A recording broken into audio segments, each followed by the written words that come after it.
Uyu munsi tugiye kuvuga ku mateka ya TYLA, umwe mu baririmvyikazi bakomeye ndetse umwe mu baririmvyikazi bari gutera imbere cyane ku mugabane wa Afrika, asanzwe ayamuka muri Afrika y'Epfo. Ese ubundi TYLA ni muntu ki? Ushobora kuba ukunda indirimbo ziwe ndetse ushobora kuba urumvise indirimbo ziwe nyinshi, ariko uyu munsi tugiye kuvuga amateka yiwe yose. TYLA agereranywa nk'umwe mu baririmvyikazi beza muri Afrika y'Epfo ndetse muri Afrika yose muri rusangi. Ubundi TYLA ni muntu gikora subscribe cyangwa se abone kuri iki ndege ngo uzoduza kwikena amateka menshi gushikiriza y'ivyamamare mu ngeri zitandukanye b'abaririmbyi, abakinyi b'umupira w'amaguru, abanyepolitiki ndetse n'abandi. Amazina yiwe yose ni TYLA Laura Sitor, ariko adushande ku mazina cyangwa ku name of the stage cyangwa ku izina ry'urubyiniro rya TYLA. Yavutse tariki 13 z'ukwezi kwa mbere mu 2002, avukira i Eden Valley i Gauteng mu gisagara ca Johannesburg muri South Africa. Ni umuririmvyikazi ndetse akaba n'umwanditsi, songwriter, ndetse yatanguye kuririmba nk'uwabigize umwuga mu 2019. Arimba mu njyana y'amapiano, R&B ndetse na pop. Website yiwe ni tylaworld.com. TYLA yavutse ku muryango ufise inkomoko mu Buhindi ndetse no muri Mauritius cyangwa Maurice. TYLA yavukiye ndetse nakurira i Johannesburg muri South Africa, kimwe mu bisagara bikomeye ndetse kimwe mu miji iteye imbere cyane muri Afrika y'Epfo. Mu 2019 TYLA yabaye graduated cyangwa yarose diplome kuri Eden Green High School. Yarose diplome yo mu mashuri yisumbuye cyangwa high school cyangwa secondary school, aho yize ibijyanye n'umuco. TYLA afise abavukanyi biwe batatu, hariho umukobwa umwe Whitney ndetse n'umuhungu muto wiwe, ndetse n'undi bavukana yitwa TYLS. Mu mwaka wa nyuma wo guheza amashuri yisumbuye, TYLA yatanguye gukurikirana buke ibijyanye n'umuziki, aho yazaririmba indirimbo nyinshi zitandukanye z'abandi baririmbyi bagiye baririmba ndetse akanazipostinga kuri Instagram yiwe, aho yahavuye atangwa kumenyekanira, aho yavuye atorwa na manager we Gareth Von Crane, aho yatanguye kuorganiza cyangwa gutunganya indirimbo yiwe ya mbere. TYLA yazarakoresha ama weekend iminsi yose aza gusubiramo cyangwa azaja muri studio kugira ngo ashobore gukora indirimbo kuva 2019 gushika 2022, aho yatanguye kumenyekana mu gihugu cya Afrika y'Epfo. Mu 2019, inyuma yo guheza amashuri, TYLA yasohoye indirimbo yiwe ya mbere yayise Getting Late, aho yayikoranye n'iyo production, aho yasanzwe akorera production ya Cool Drink, aho iyi ndirimbo yatumye amenyekana cyane muri South Africa cyangwa muri Afrika y'Epfo, ndetse iyi ndirimbo yagize uruhara runini na manager wiwe. Ariko kubera mu 2020 habaye ikiza cya COVID-19 cyangwa COVID-19,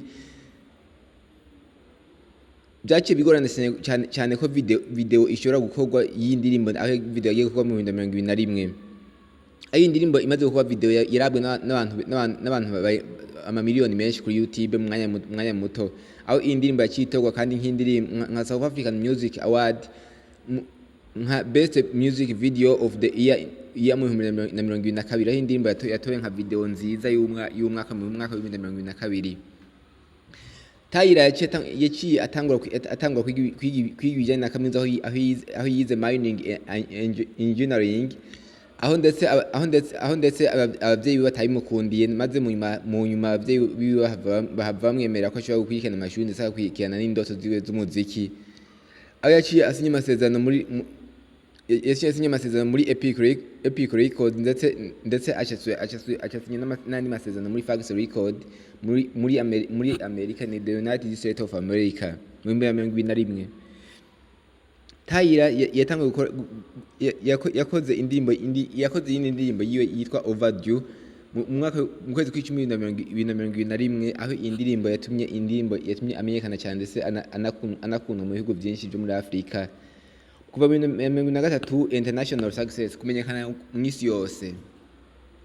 indirimbo performance ya mbere Tyla yakoreye mu birori vya Dolce and Gabbana after party aho byabereye imira mu Butayano muri Mira Fashion muri cyo bise Mira Fashion Week aho yari yaharimbiye indirimbo yitwe Benefiting aho iyi ndirimbo yatumye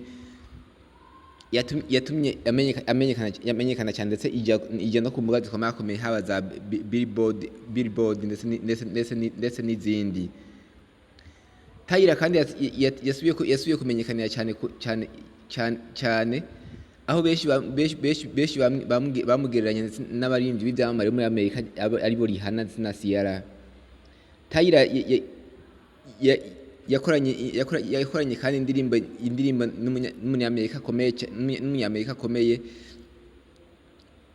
Christopher Morris Brown basanzwe bazi ku mazina ya Chris Brown aho yamuherekeje muri tour yise The Influence Tour aho byatumye Tyla amenyekana ku rugero mpuzamahanga aho mu 2023 mu kwezi kwa gatanu yasohoye indirimbo yise The Single Girl Nigise Doll.